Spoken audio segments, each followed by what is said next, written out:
Last time we started discussing the extremal problem for bipartite graphs. Right? In particular, we saw the Kovács-Sós-Turon theorem, which tells us that if you forbid your graph from having a complete bipartite graph, KST, then you have this upper bound on the number of edges in your graph. So we gave a proof, was fairly short, used a double counting argument, and it gave you this bound. And the next question is, how tight is this bound? Is there a lower bound that is off by, let's say, at most a constant factor? And that's a major open problem. It's a conjecture that this bound is tight up to constant factors. But that conjecture is known for only a very small number of graphs. And we saw a couple of examples last time. So last time we saw a construction that shows that for s equals to 2, this bound is tight. Okay. So the extremal number for k22 is on the order of n to the 3/2. Right? So this theta means I'm hiding constant factors. And our construction used this polarity graph, which is essentially the point line incidence graph of a projective plane. Right? And a basic algebraic or geometric fact, if you will, that two lines intersecting at most one point. We also we sketched a construction that showed that for s equals to 3, this bound is also tight. And this construction here involved using spheres, again in the space over a finite field. So both these constructions are in some sense algebraic geometric.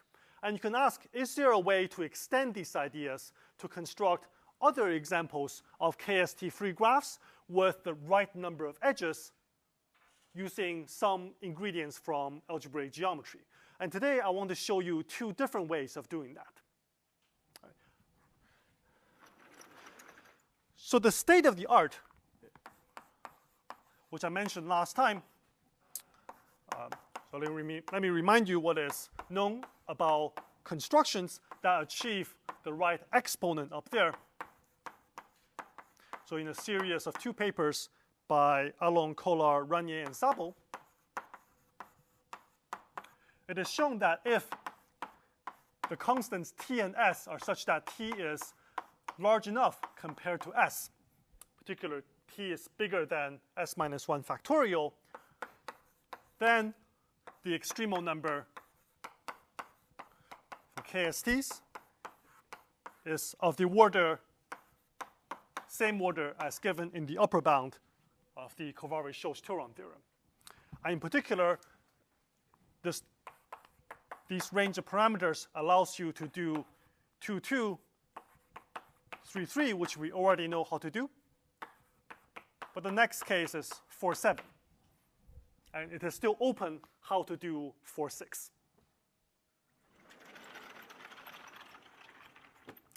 Okay. So I want to show you this construction. And I'll tell you exactly what the graph is. I'll give you an explicit description of this graph, which is KST-free and has lots of edges. And as I mentioned earlier, it's an algebraic construction. So as before, we start with P a prime, and we will take n to be a p raised to the power s, and let's restrict s to be an integer at least 2. And of course, same as last time, if you have other values of n, take a prime close to the desired value, and then take it from there. Okay. To describe the construction, let me remind you the norm map. If you have a field extension, and in this case specifically I'm looking at the field extension, this f p to the s, I can define a norm map as follows, sending x to be the product of all the conjugates, all the Galois conjugates of x in this field extension. Right? So explicitly written out is just that expression, which I can clean and collect and write it down like this. Right, so I wrote that the image of this norm map lies in the base field Fp, and that is because, well, one of many reasons why this is the case is that if you look at, so I'll denote this norm map by n. If you look at n of x, it raised to power p leaves this value unchanged, right? And the base field is the field where it is invariant under power by p. So here's the graph, which I'll denote the norm graph with parameters p and s. Right, so the norm graph will have as vertices just the elements of so just the elements of this this field extension, and the edges will be the set of all pairs of vertices, not equal, of course, such that the norm of their sum equals to 1. Okay, so that's the graph. This is an explicit description of what the vertices and what the edges are. Okay, so now we need to verify a couple of things. One is that this graph has the desired number of edges, has lots of edges. And two is that this graph is KST free. Okay, so let's do both of those things. Okay, so the first is, let's check that it has the right number of edges. Okay, so that's a relatively easy task.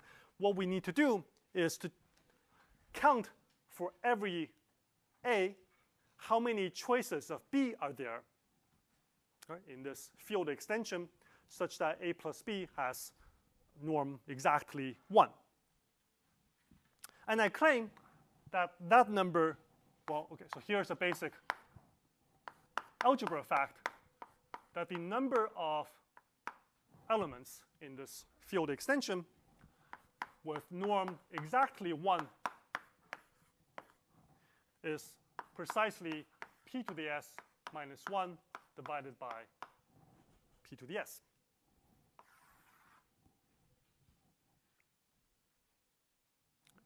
And this is because really we're looking in the multiplicative subgroup. So the multiplicative group in this Fp to the s, and it is a cyclic group. So there's a generator. The order of the cyclic group is p to the s minus 1. So you're asking how many elements, when raised to power, when raised to this power here, right, ends up at the identity. Okay, so that's the answer. Okay, so that's one aspect.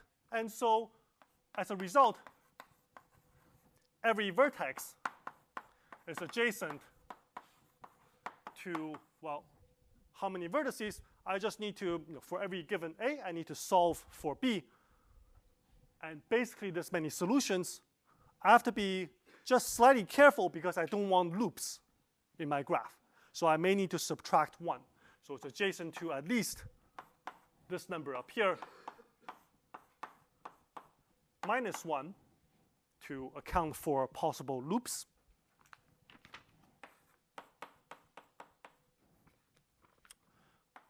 Which is pretty large, p to the s minus 1, which in other words is n raised to 1 minus 1 over s, okay, that many vertices. And you see that this gives you the right number of edges.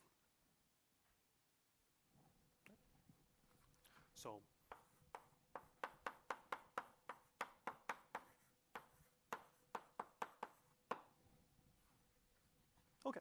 So this is a graph with lots of edges. So that part wasn't so hard. The next part, it's much trickier, which is we want to check that this graph has no KSTs. Right, so previously in our algebraic construction, we used some geometric facts, such as no two lines intersecting more than 1 point, to show that there's no K22 in the polarity graph. So there's going to be something like that here.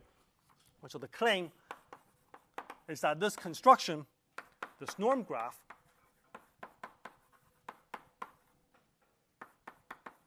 is Ks comma s factorial plus 1 free. So it's not quite the bound I claimed. So it's a little bit weaker. But it is in the spirit of what I'm claiming, namely that for t large enough, this graph is KST free. So for t a large enough constant, here we'll show s factorial plus 1. And as a result,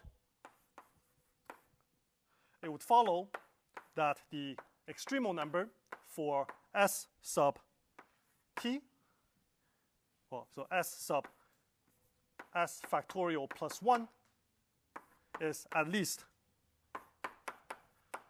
1/2 minus little 1. The constant, I don't really worry about that much, but it's on the order of n to the 2 minus 1 over s. Okay, is everyone with me? So we need to verify this graph here has no KST. Yes, question? Yes, that should be an S. Thank you. Okay. Any more questions? So we will show later on a better result using s minus 1 factorial, but for now I'll show you the slightly weaker result, which is still in the same spirit. Yep. Is the stronger result using the same graph? We'll change to a different graph. For the stronger result, we will change to a different graph.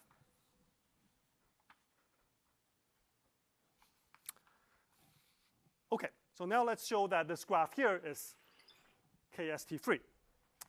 And for that claim, we need to invoke an algebraic fact, which let me write down now. So suppose we have a field F. So any field will work with a finite field, but any field is fine. And I have a bunch of elements from the field such that A sub ij is different from A sub rj for all I not the same as R.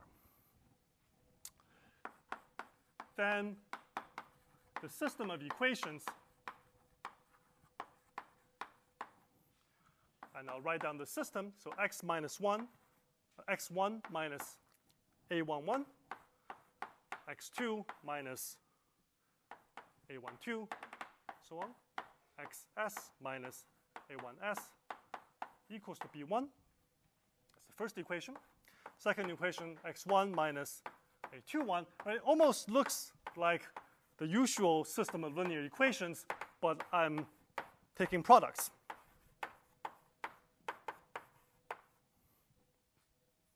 And so on. So last one being x1 minus a s1, x2 minus a s2, dot, dot, dot, xs minus a ss equals to b sub s. The system has at most s factorial solutions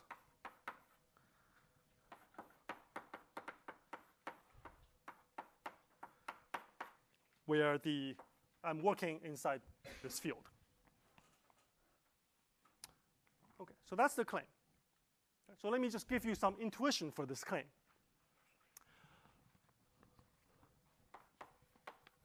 Suppose the right side vector is 0, all zeros.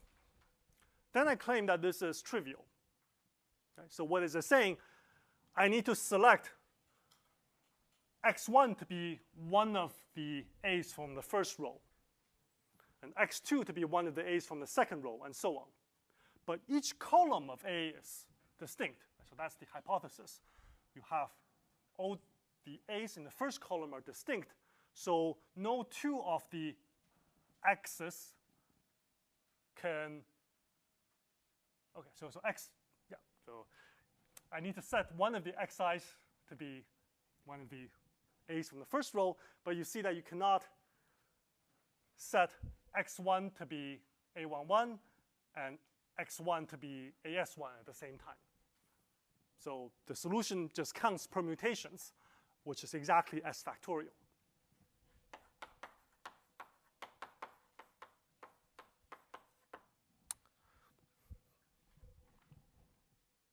Yeah. So this algebraic fact plays a key role in the proof of the theorem that on the lower bound that we're stating up there. If you look at the paper, they give a proof of this result, and it's not a long proof, but it uses some commutative algebra and algebraic geometry. And usually in a class, if the instructor doesn't present a proof, it's for one of several reasons. Maybe the proof is too short, doesn't need to be presented. Maybe it's too long or too difficult. Maybe it's not instructive to the class. And the last reason, which is the case here, is that I don't actually understand the proof. Right? As in, I can follow it line by line, but I don't understand why it is true. And if one of you wants to come up with a different proof or try to explain to me how this seemingly elementary algebraic fact is proved, I'd be quite, I would appreciate it. Now, for small values of S, you can check it by hand, right? So x equals to 2, you're solving a system of 2 quadratic equations, and that you can check by hand. And 3, maybe you can do it with some work. But even with 4, it's not so clear how to do it.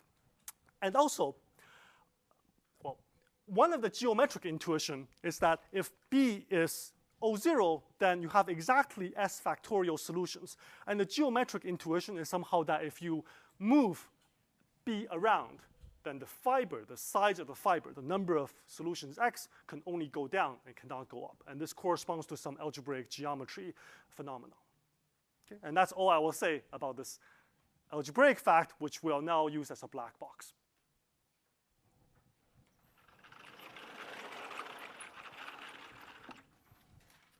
Great. So now we have that as our algebraic input. Let us show that the norm graph is indeed KST-free. It's actually not so hard once you assume that theorem up there. Because, okay, so let's show that the norm graph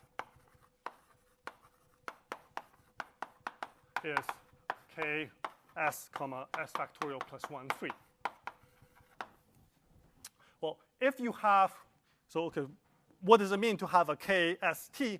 It means that if you have distinct vertices, which then correspond to elements,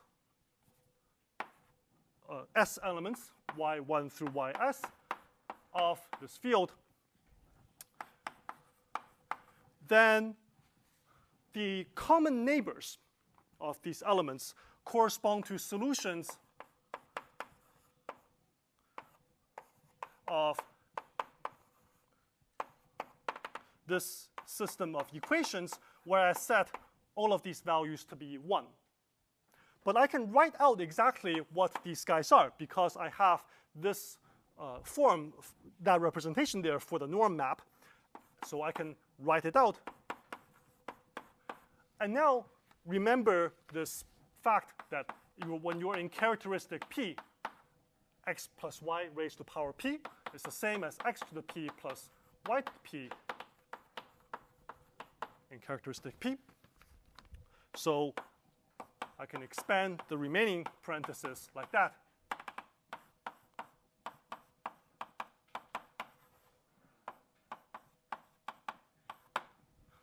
Okay, so I want the first line to equal to 1, and so on, and each of the lines has to equal to 1.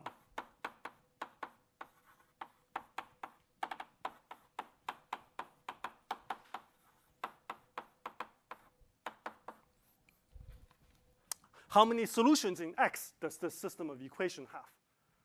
Well, so even if I treat each of X and X to the P and so on as separate variables, that theorem up there tells me that there are at most S factorial solutions in X. Okay? Satisfies all the hypotheses of that theorem up there. Therefore, the graph is Ks sub S factorial plus 1, 3. You do not have more than S plus 1 different values of X satisfying this system of equations. And that's the proof that this norm graph is KST free. Yes, question? What are the powers of like yi or yi somehow and yj somehow? Sorry, can you repeat the question? Like why cannot the powers of the y's be the same? Why cannot the question is why cannot the powers of the piece be the same? So you're asking down the second column, let's say, why are all these y's different? Right? Because you're working inside a field. And racing to the p in this field is a bijection. Yeah, so think about the order of the cyclic group. It is co-prime to p. Okay, but great question. Anything else? Okay, so this gives you a construction that gives you KST free for t bigger than s plus s factorial. Now let me show you how to improve this construction to do a little bit better, to get s minus 1 factorial. And the idea is to take a variant of this norm graph, which we'll call the projective norm graph.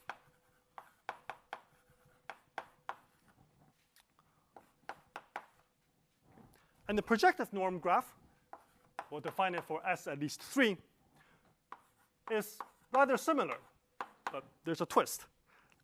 I have as a vertex set not just the field extension. Okay, so now I take field extension, but one level less. And I take a second coordinate, which consists of non-zero elements from Fp. The edges are formed by putting an edge between these two elements if and only if the norm of the sum of the first coordinates equals to the product of the second coordinates. Okay. So now you can run through a similar calculation that tells you the number of edges. Right, so first of all, the number of vertices is p to the s minus 1 times p minus 1. So basically the same as p to the s.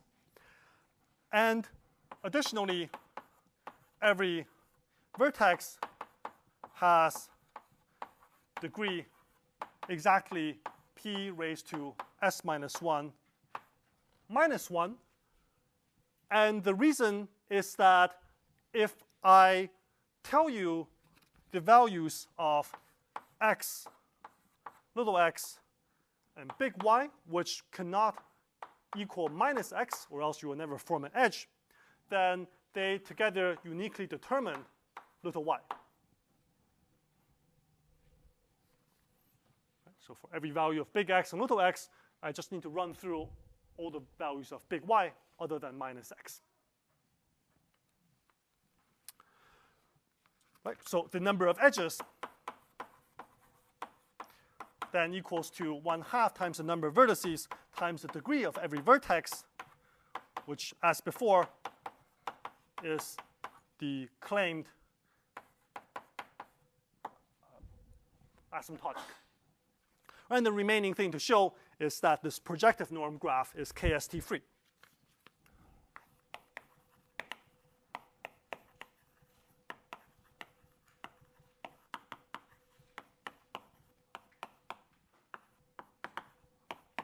So it's k sub s comma s minus 1 factorial plus 1 free. Okay.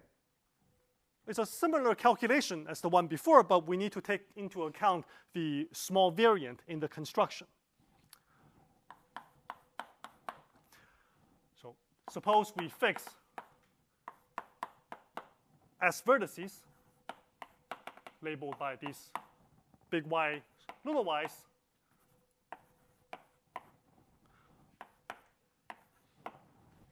And now we need to solve for uppercase x, lowercase x in this system of equations.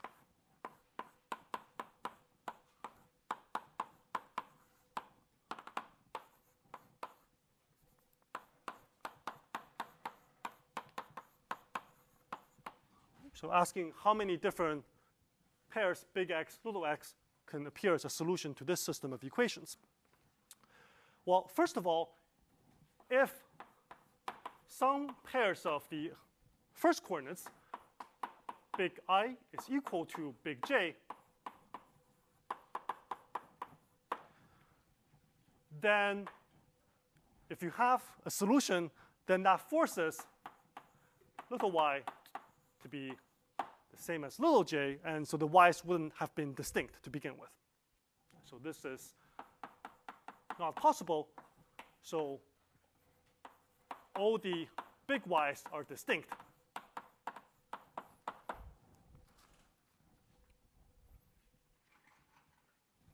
Well, now let's divide these equations by the final equation.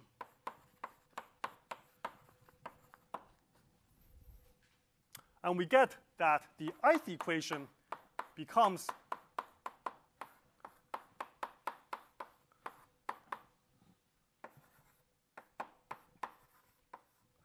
like that,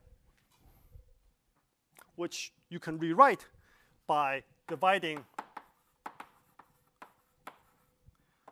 by the coordinate of the norm of big yi minus big ys. Right? This is non-zero because we just showed that all the big yi's are distinct.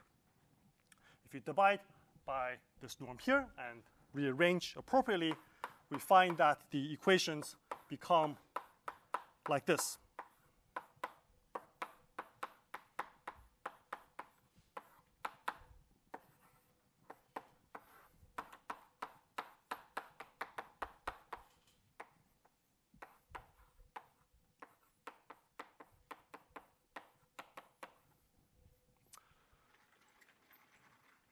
So after doing some rearranging, so this is the equation, the set of equations that we get. And you see that if you use new variables, x prime, do a substitution, this being x prime, then it has basically the same form as the one that we just saw with a different set of constants. And in particular, from what we just saw, we see that you cannot have more than s minus 1 factorial solutions in X. And now they're s minus 1 equations. And the field extension working in is the s minus 1 field extension. So we saved an equation by using this projectivization. And that's it. So this shows you the claim of constructing a KST-free graph for t bigger than s minus 1 factorial, which has the desired number of edges. Yes, question? Why do you have the if some capital Y equals capital Ij, then the little I? Okay, right. So the question is, why do we have, so why do I say this part? It's, okay, so I'm maybe skipping a sentence. I'm saying if there is a solution to this system of equations X, right, if these vertices have a common neighbor, then if you have some x satisfying this system of equations, then having two different big y's being the same forces you to have the two small little y's being the same. Right? And then the y's wouldn't have been distinct. Okay, so for them to have some common neighbors, you better have these big y's being distinct. Okay, any more questions? Great. So as I mentioned, it is an open problem to determine what is the extremal number for K44, K45, K46. And you may ask, well, we have this nice construction. I mean, it may be somewhat mysterious because of that theorem there, but it's explicit. right? And you can write this graph down. And you can ask, is this graph k for 6 free? Right? So do we just gain one extra number for free, maybe because we didn't analyze things properly? And it turns out that's not the case. So there was a very recent paper, just released last month, showing that this graph here for s equals to 4 actually does contain some k for 6s. So if you want to prove a corresponding lower bound for k for 6, you better come up with a different construction. And that's, I think, an interesting direction to explore. Any questions? Yes? Do we know of any similar results about this construction not working for larger S? Right, the question is, do we know any similar results about does this graph contain KSTs for other values of s and t less than the claimed threshold? It is unclear. Right? So the paper that was uploaded, it doesn't address the issue of s bigger than 4. Yeah. Why FP to the power of S? Right, so the question is why fp to the power of s? So let's go back to the norm graph construction. So where do we use fp to the power of s? Well, certainly we needed it to have the right edge count. So that comes up in the edge count. And also in the norm expression, you have the correct number of factors.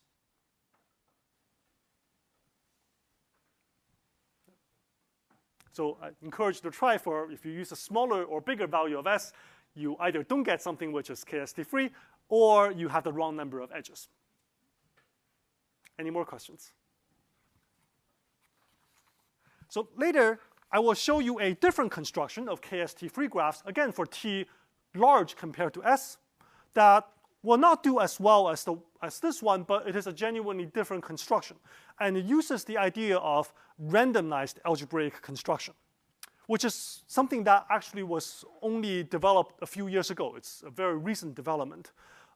And it's quite nice. So it combines some of the things we talked about with using random graphs to construct H-free graphs on one hand, and on the other hand, some of the algebraic ideas. In particular, we're not going to use that theorem up there, but we'll use some other algebraic geometry fact. Okay, so let's take a quick break. So what I want to discuss now is a relatively new idea called a randomized algebraic construction, which combines some ideas from both the randomized construction and also the algebraic construction that we just saw. So this idea is due to Boris book just a few years ago.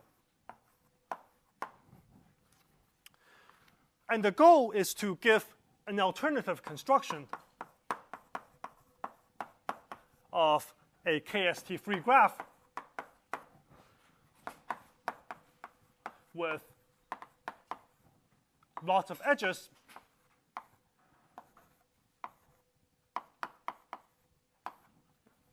provided that, I guess before, t is much larger compared to s. Okay, so this bound here will not be as good as the one that we just saw, and I won't even tell you what it is, but it's some constant. Right? So for every s, there is some t such that this construction works.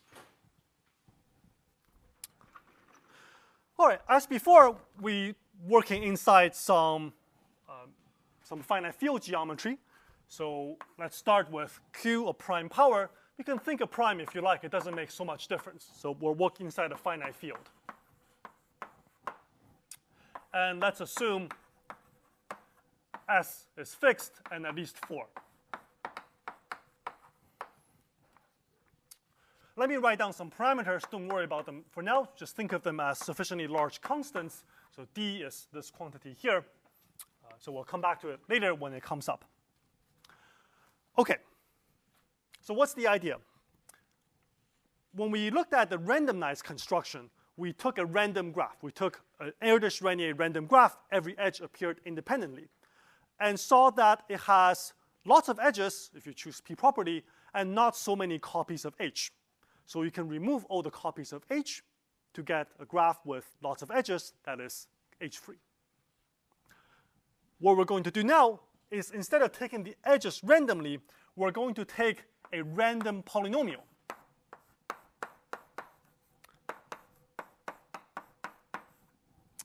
F will be a random polynomial chosen uniformly among all polynomials with, so I wrote uppercase y and uppercase x and y. Actually, x and y, they're not single variates. They are, so each of them is a vector of s variables. Okay, so in other words, x1 through xs are the variables in the polynomial, and then y1 through ys. So it's a 2s variable polynomial. So among all polynomials with degree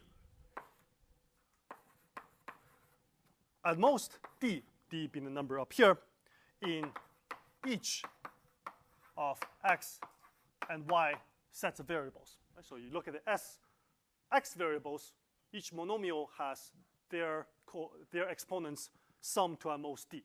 And likewise with each monomial for the y variables. Okay, so this is the random object. It's a random polynomial in 2s variables.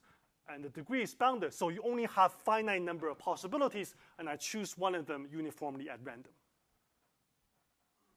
Okay. And now what's my graph? We're going to construct a bipartite graph G. The bipartiteness is, it's not so crucial, but it will make our life somewhat easier. And the vertices, well, so it's a bipartite graph, so it has two vertex parts, which I will label left and right, L and R, and they are both the s-dimensional vector space over FQ.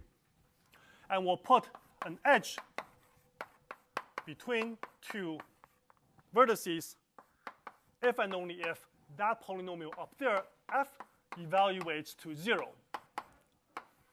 on these values. That's the graph. Okay, so I give you a random polynomial f, and then you put in edges according to when f vanishes. Okay, so f, if you view the bipartite graph as a subset of fq to the s cross f2 to the s, then this is the 0 set. The edge set is the 0 set. Okay, just like in random graphs, with the construction with random graphs, we'll need to show a couple of things. One is that it has lots of edges, which will not be hard to show. And second, that it will have typically a small number of copies of KST. Okay, and that will have some ingredients which are similar to the random graphs case we saw before, but it will have some new ideas coming from algebraic geometry. First, let's show that this graph has lots of edges. And that's a simple calculation, because for every pair of points of vertices, I claim that the probability, so here f is the random object, the probability that f evaluates to 0 on this pair is exactly q. So exactly 1 over q, 1 over the size of the field. Okay, so this is not too hard. And the reason is that the distribution of f is identical to if you add an extra random constant on f.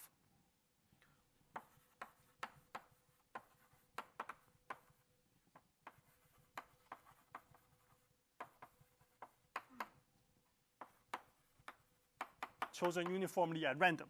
Right? So I take a random polynomial, I shift it by a random constant, it's still a uniformly random polynomial according to that distribution. But now you see that this, whatever f evaluated to, if I shift by a random constant, you will end up with a uniform distribution. So it tells you that that guy up there is uniform distribution on every fixed point u comma v. Okay. So in particular, it hits 0 with probability exactly 1 over q. And as a result, the number of edges of G in expectation is exactly n squared over q, where n is the number of vertices. So n is actually not the number of vertices, but the size of each vertex part, namely q to the s. Okay, and you see that it gives you the right number of edges, right? N to the 2 minus 1 over s. So we have the right number of edges, and now we want to show that this graph here typically does not have too many copies of KSTs. It might have some copies of KSTs. Somehow that is unavoidable, just as in the random case. You do have some copies of KSTs, but if there are not too many copies, I can remove them and obtain a KST-free graph. Okay, so what is the intuition? How does it compare to the case when you have a genuine Erdős-Rényi random graph? Well, what is the expected number of common neighbors? So if I give you, so if you fix some u with, let's say, on the left side with exactly s vertices, I want to understand how many common neighbors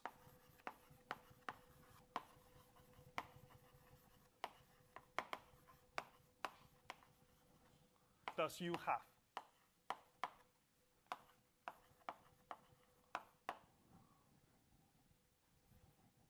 Right? Because the common neighbors, if it has too many common neighbors, then that's a KST.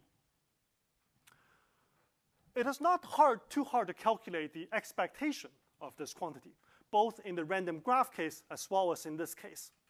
And you can calculate, if you pretend every edge occurs independently, the expected number of common neighbors is exactly n to the q to the minus s. Right? So there are s elements of u, which is exactly 1. And you know that for a binomial distribution with expectation 1 and a large number of variables, the distribution is approximately Poissonian.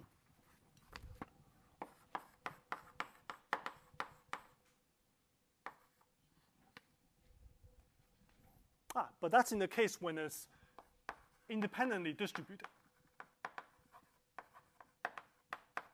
which is the case in the case of GMP. But it turns out for the algebraic setting we're doing here, things don't behave independently. Right? It's not that you're doing coin flops for every possible edge. We're doing some randomized algebraic construction. And for algebraic geometry reasons, you will see that the distribution is very much not like Poissonian. It will turn out that either the number of common neighbors is bounded or it is very large.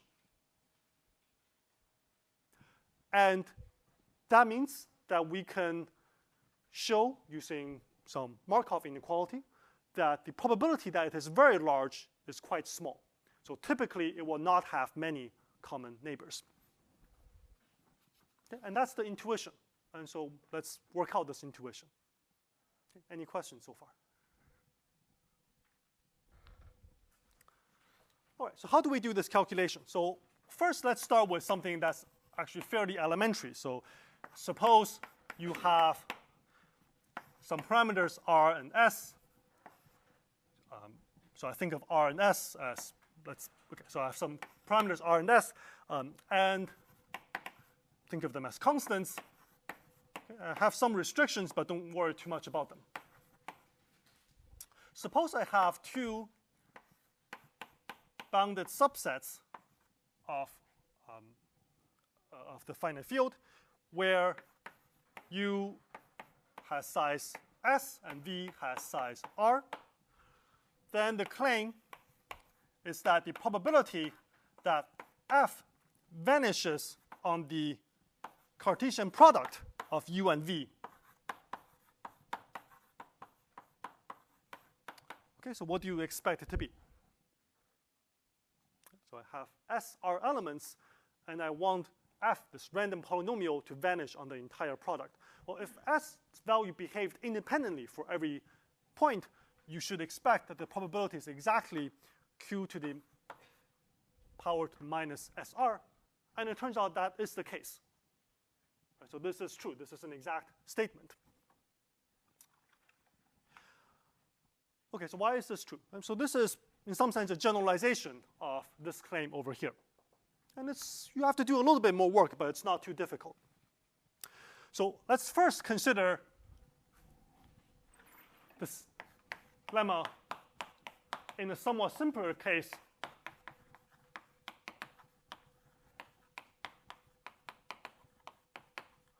where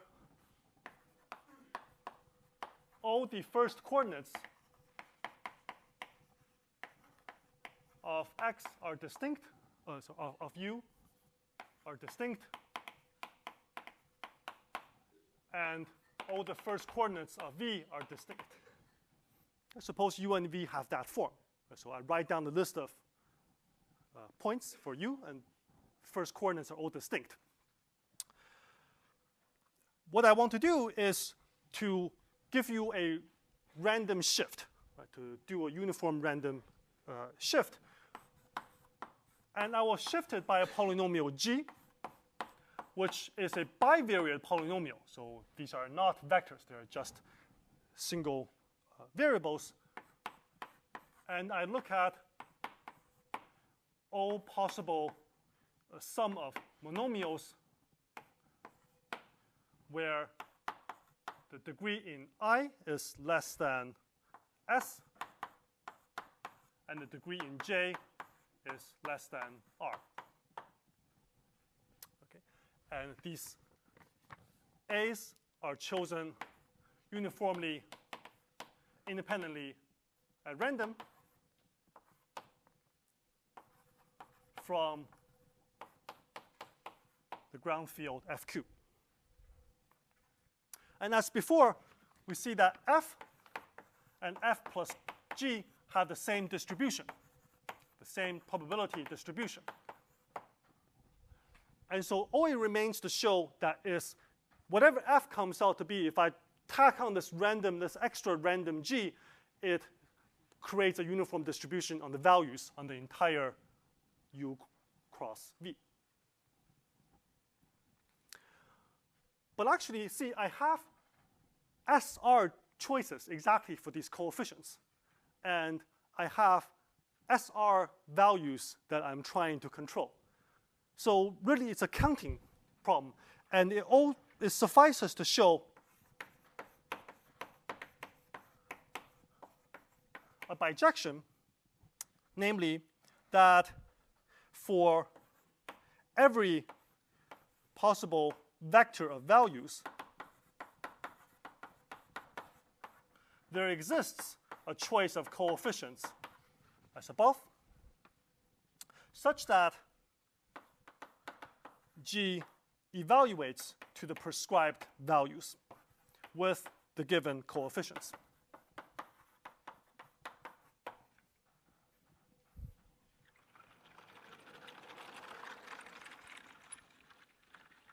Okay. And then uniformity would follow just because you have the exact, if you just do a counting. And the one-dimensional version of this claim, okay, so let's think about what that is. Right? So if I have, let's say, 3 points on a line and a degree 2 polynomial, what I'm saying is that if you give me the values you want on these 3 points, I can produce for you a unique polynomial that evaluates to the prescribed values on these 3 points. And that you should all know as Lagrange interpolation. Right? So it tells you exactly how to do that. And that works for many reasons. One of them is that the Vandermonde determinant is invertible. Here we have multivariables. So let's do Lagrange interpolation twice, once for each variable. Right. So we'll apply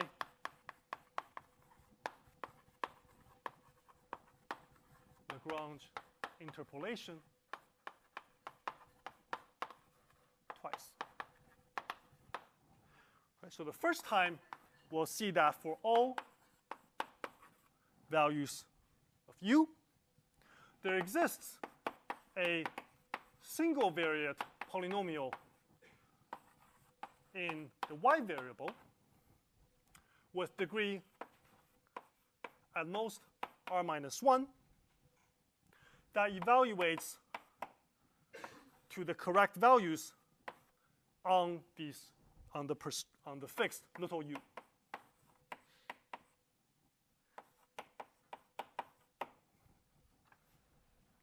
Okay, so do it for one variable at a time. So fix your little u, do Lagrange interpolation on the y variable.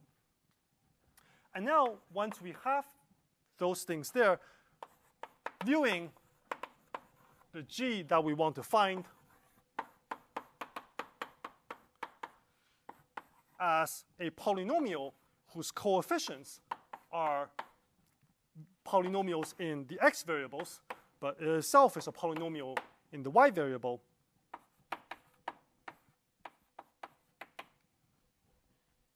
we find that, again, using Lagrange interpolation, there exists these values for these coefficients here, such that each coefficient of, if you plug in the first entry to little u, agrees with the coefficients of the g that we just found.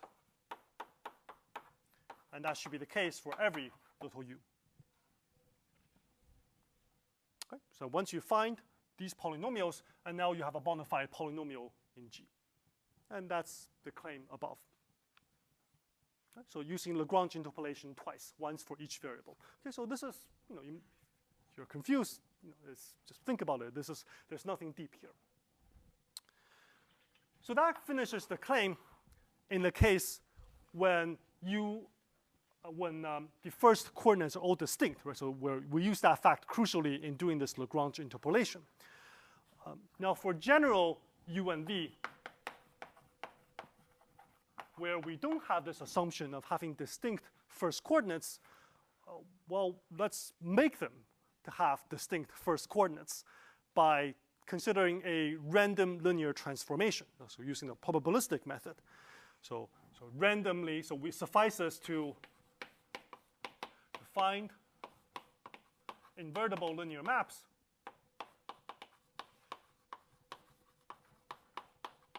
T and S on this vector space such that TU and SV have the above properties.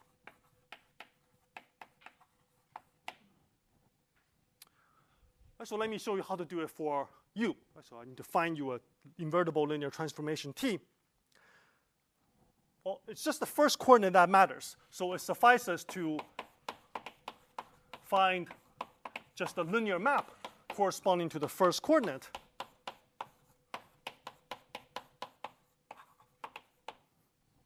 That is injective on U. Whatever linear map you have, even if it's 0, that's fine. I can extend it to the remaining coordinates. But actually, if it's 0, then it's not going to be injective on U. Right? So it better not be 0. OK. Well, let's find this map randomly. So pick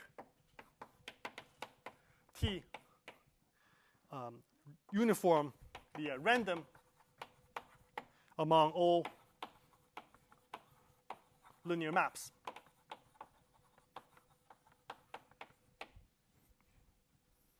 And I want to understand what is the probability of collision.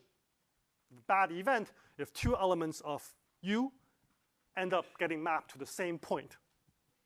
Well, that's not too hard. So for every distinct pair of points in FQ to the S, the probability that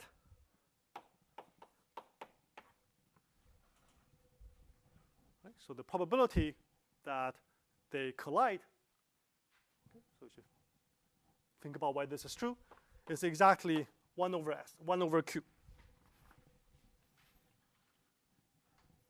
If X and X prime, they differ in at least one coordinate, then even just along that coordinate, I can make them distinct. So this is the case for every pair. So now by union bound, the probability that T1 is injective on U is at least 1 minus the size of U, choose 2, times 1 over Q. And that's why we chose Q to be large enough. Right? So Q is at least R squared, S squared. So this number here is positive. So such a T exists. And so we can transform these U and V to configurations where the first coordinates are all distinct and then run the argument as before. OK, great. So what we've shown so far is that if you look at these KSR structures, they appear with probability exactly, with expectation, exactly what you might expect as in the independent random case. But what we really want to understand is the distribution of the number of common neighbors. And in particular, we want to upper bound the probability that there are too many common neighbors. Right? We want to understand some kind of tail probabilities. And to do that, one way to do tail probabilities is to consider moments. Yes, question?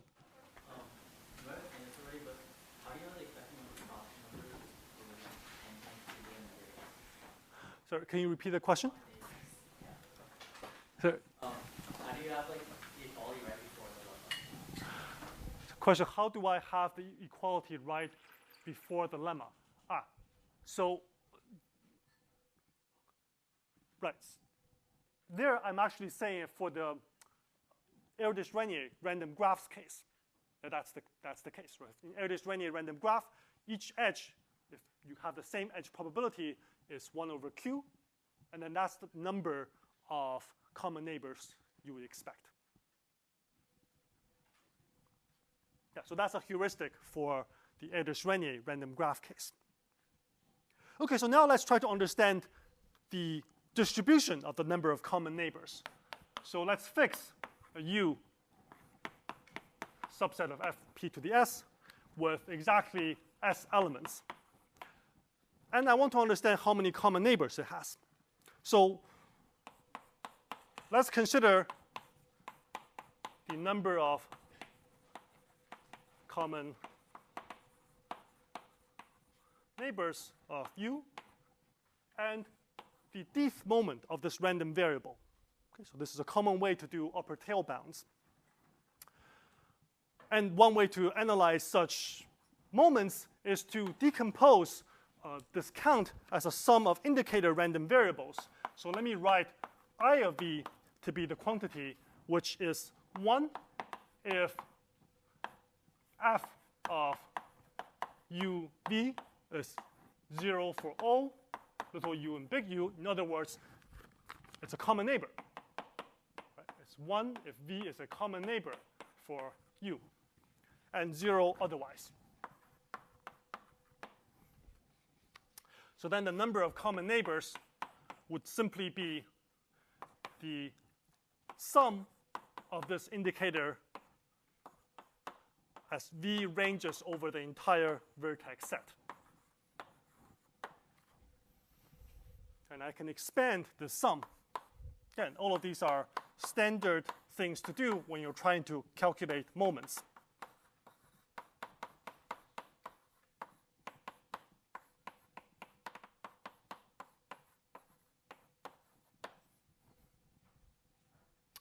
Okay, so I can bring this expectation inside.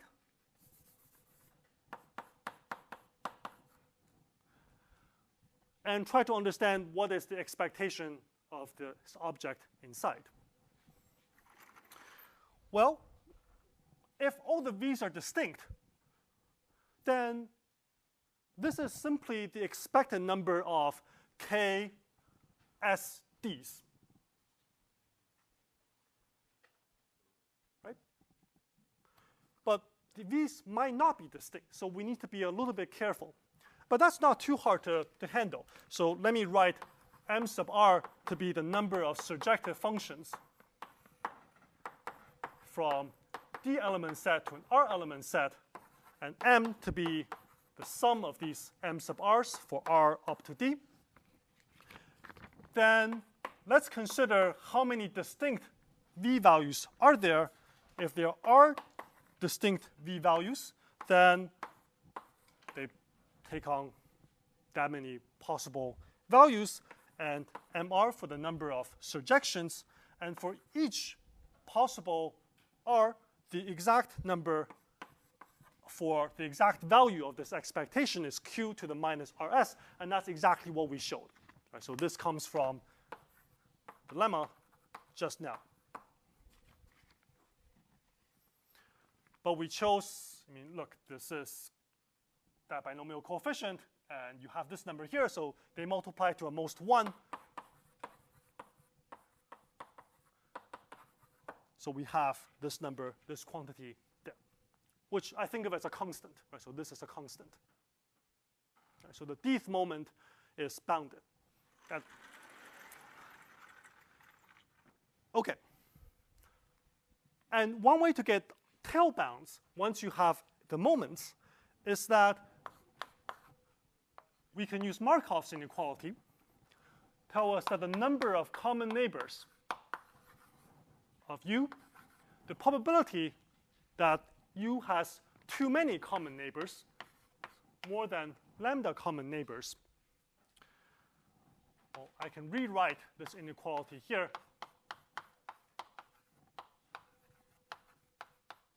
by raising both sides to the power D. And then, using Markov inequality, take expectation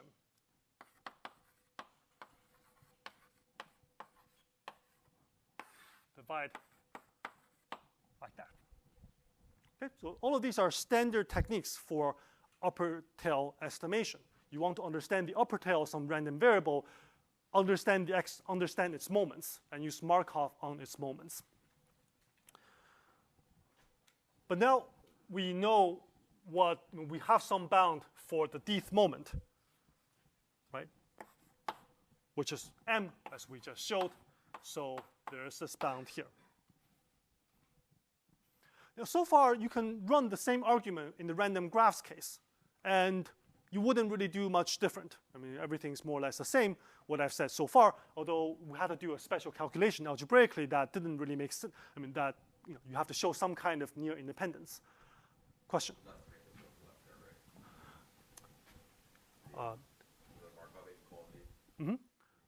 Thank you. Yeah, so this is less than or equal to. Great, thank you. But now is where the algebra comes in. Right? So the algebraic geometry nature of this argument comes in. It turns out that this quantity here,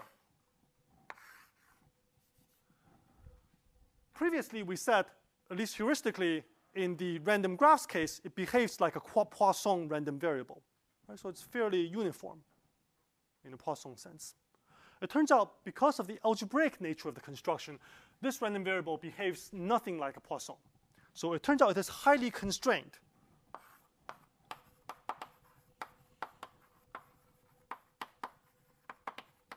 Due to reasons in algebraic geometry, and I'll tell you exactly why. So that the number of common neighbors is either very small or very large. And here is the key claim that for every S and D, there exists some C such that if I have a bunch of polynomials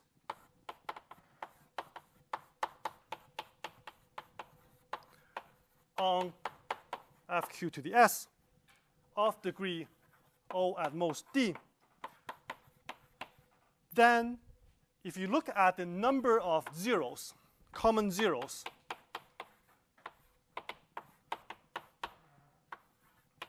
of the f's,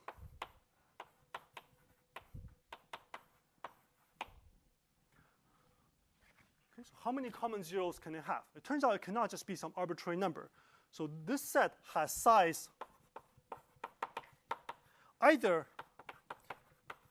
bounded at most C, or it is at least Q minus something very small. Okay, and I'll explain just a little bit why this is the case, although I will not give a proof. So either somehow you are working in a zero-dimensional case, or if this algebraic variety that comes with it has positive dimension, then you should have a lot more points.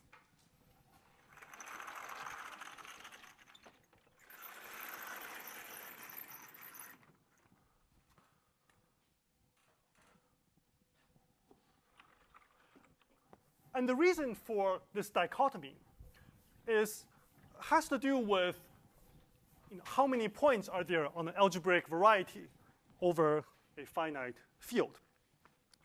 So I will not give a proof, although if you look on the course website, we'll link to a reference that does have a proof. But I will tell you what the key algebraic geometric input is to that claim up there. And this is an important and famous theorem called the Lang-Wei bound.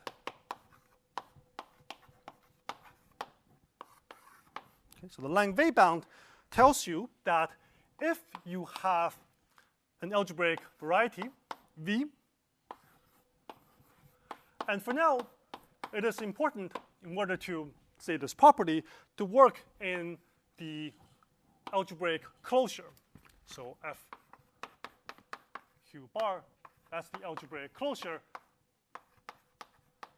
It's the smallest field extension where I can solve all polynomial equations. Then the variety cut out by a set of polynomials. Okay, so V is this variety. So if it is irreducible, it cannot be written as a union of finite number of smaller varieties, irreducible over FQ bar. And all of these polynomials have degree bounded, then the question is, if I take these polynomials and I look at how many FQ points does it have, right? So in other words, if now I leave the field, I come back down to earth to the base field and ask what's the number of solutions in where the coordinates are in FQ. Okay, so how many points do you expect? Well, the simplest example of an algebraic variety is that of a subspace. If you have a d-dimensional subspace over FQ, you have Q to the D points exactly. Okay, so you expect something like Q raised to the dimension of the variety. Now, the dimension is actually a somewhat subtle concept I won't define, but there are many definitions in algebraic geometry. Okay, it turns out it's not always exactly as nice as in the case of linear subspaces, but the Lang-Wei bound tells us that it is not too far off. You have a deviation that is at most on the order of Q 1 over root Q, where there are some hidden constants depending on the description of your variety in terms of the degrees of the polynomials, the dimension, and the number of polynomials. But the point is that the number of points on this variety is basically should be around the same as the model case, namely that of a subspace.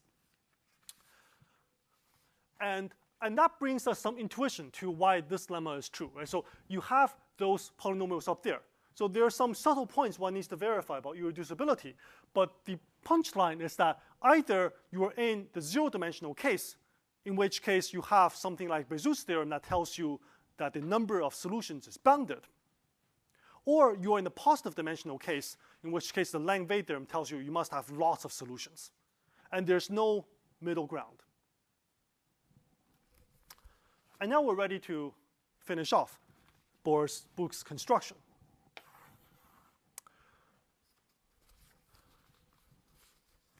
So we see that applying this lemma up there with, okay, so what should be my polynomials be? I'm going to use my polynomials f sub u of y to be, well, I have a random polynomial up there, f. Okay, so I'm trying to find common neighbors. I'm trying to find common solutions. So these are my polynomials as u ranges over big U. So for Q large enough,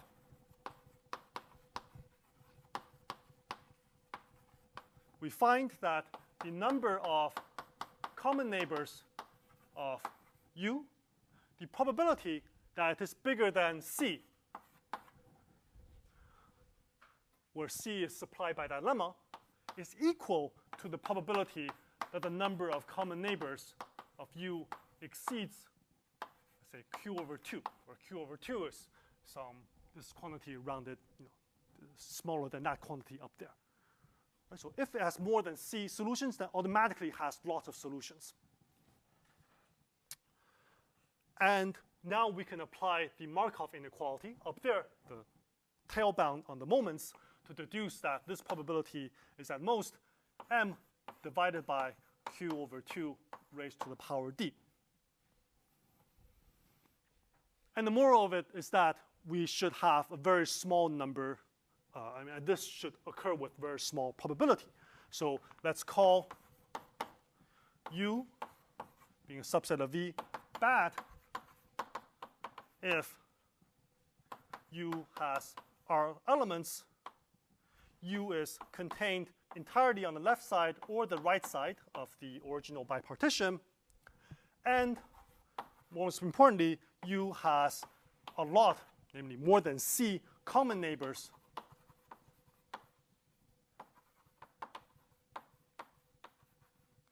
in G.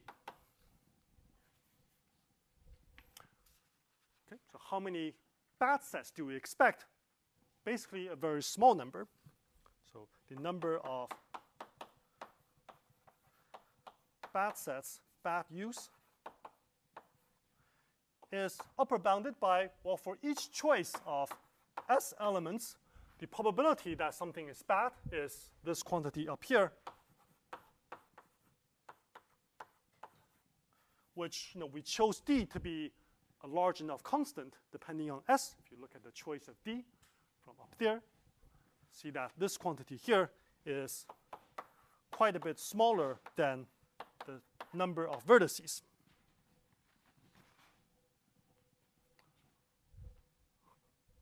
And now,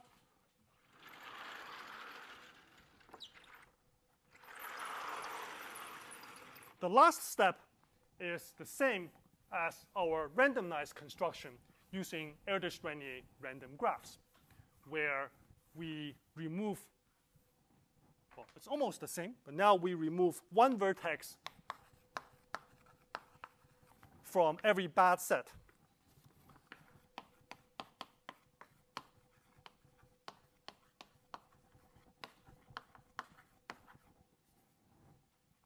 And we get some graph G prime.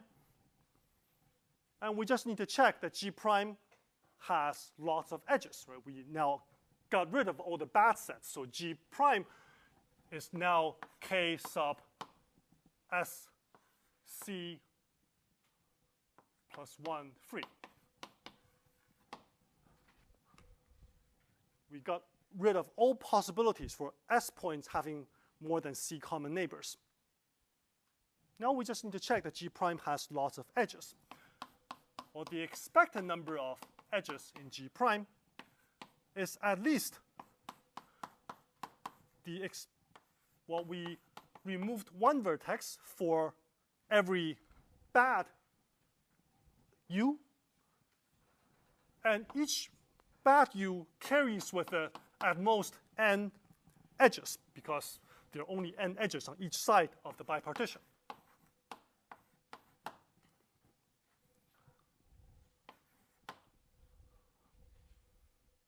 And well, the number of edges of G has expectation exactly n squared over Q. And the number of bad U's we saw up there is not very large. So in particular, this quantity, the second term, is dominated by the first term, and so we obtain the claimed number of edges.